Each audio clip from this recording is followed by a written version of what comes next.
Good morning বন্ধুরা। আজকের সকালে বরাক উপত্যকা থেকে আসা কয়েকটি গুরুত্বপূর্ণ খবর হলো, সময় যেমনই এগিয়ে আসছে তেমনি রামকৃষ্ণনগর বিধানসভা নিয়ে উত্তপ্ত রয়েছে ভারতীয় জনতা পার্টি। একদিকে করিমগঞ্জ অর্থাৎ বর্তমান শ্রীভূমি জেলার লোকসভার সাংসদ কৃপানাথ মাল্লা, অন্যদিকে রাতাবাড়ির বিধায়ক বিজয় মালাকারের মধ্যে বাগবিতণ্ডা তুঙ্গে।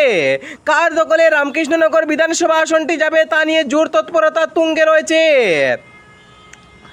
গত কয়েক বছর আগে রামকৃষ্ণনগর বিধানসভা আসনের বিজেপির বিধায়ক ছিলেন কৃপানাথ মাল্লা। তারপরে তিনি করিমগঞ্জের লোকসভা নির্বাচনে দাঁড়ান এবং লোকসভা নির্বাচন থেকে বর্তমানে সাংসদ হয়ে রয়েছেন কৃপানাথ মাল্লা। এবার রাজ্যের বিধানসভাতে ফিরতে চেয়েছেন কৃপানাথ মাল্লা। বিধানসভা আসনে এবার দেখা যেতে পারে কৃপানাথ মাল্লাকে। রাজ্যের একাধিক স্থানতে বিধানসভা নির্বাচনের আগে বিজেপির রণক কৌশল তৈরি হয়েছে এবং একাধিক বিধায়কের বিধায়কত্বকে বাতিল হওয়ার সম্ভাবনা রয়েছে।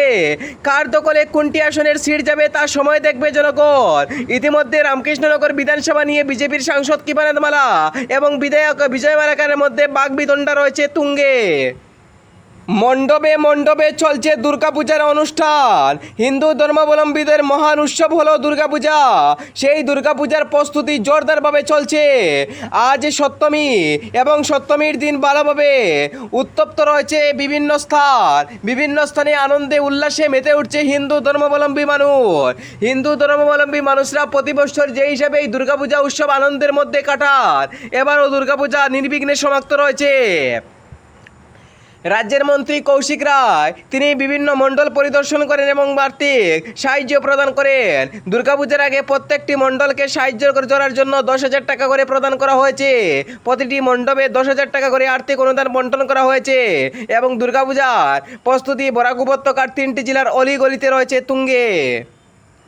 বিজয় থালাপাতির প্রচারে 4 জন লোকের মৃত্যু।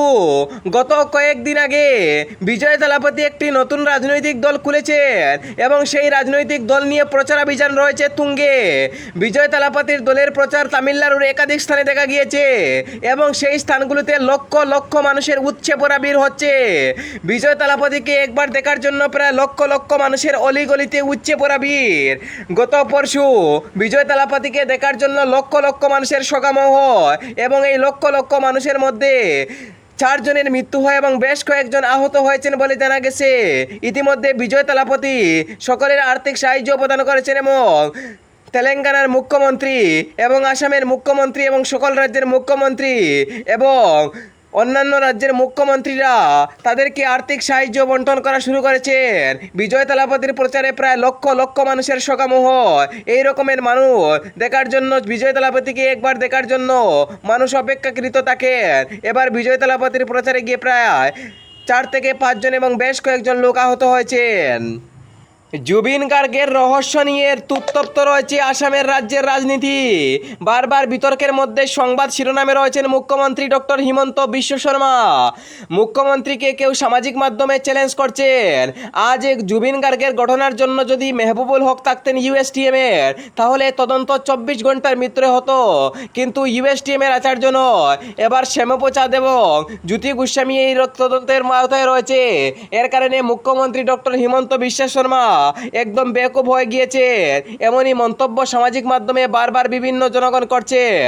ফেসবুকের মাধ্যমে বিভিন্ন কন্টেন্ট ক্রিয়েটার লিখছেন, মুখ্যমন্ত্রী ডক্টর হিমন্ত বিশ্ব শর্মা যদি স্বচ্ছ বিচার করে থাকেন তাহলে 24 ঘন্টার ভিতরে করতে পারেন, কিন্তু মুখ্যমন্ত্রী এবং অকাল নির্দেশে নির্বিঘ্নে রয়েছে আসামের জনগণ। রাজ্যের রাজনীতি উত্তপ্ত।